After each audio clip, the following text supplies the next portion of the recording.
Oldu. Barakalla, barakalla, barakalla. Kaptolu kallanan olsun, kaptolu kalla. Buna bugün kalanan yaptım. 8. sorunu.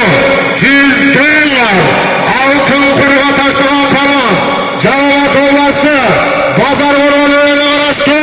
Kolu taylan kavramı. Caş palma. Kaptolu palma.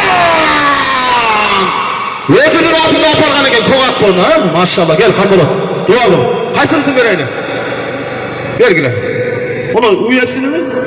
Ha bergile. Ha buna cavsu var. Marginalım bir oldu sana. Buna ki. Azamazı takıla takıla. Maşallah kolot duracak. Kolot ayrı varmış mı? Pazar var mı? Kolot.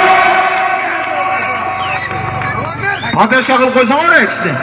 Rafa Kambolot gelip bak. Yaşlı tilegin verettik. O 100 dolarını alıp bak. 100 dolarını al. Yemin dua kılasın. Kana tengereden. Ya tengereden gel. Basın. Sen daha söyle tengereden söyle. Assalamu alaikum. Gerek olmaktan. Hoş gelmişsiniz. Kuday kalasa. Allah'a kulağınız açtı da. Kudayım niyetleriniz güzelsin. Allah razı olsun. Şu patriotçiliklerden olsun. Kırgızstan'da şunday çol kulakta köp ötürsün. Rahmat barbarlar öyle ister. Allah razı olsun. Amin. Kolot'un çıkan oğlu Caş Palvan, Kambolot Palvan özünün altında altın kur 100 dolar taşladı. Gelin zaka.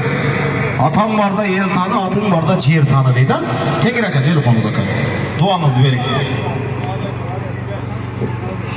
Assalamu alaikum hurmatlı cemaat.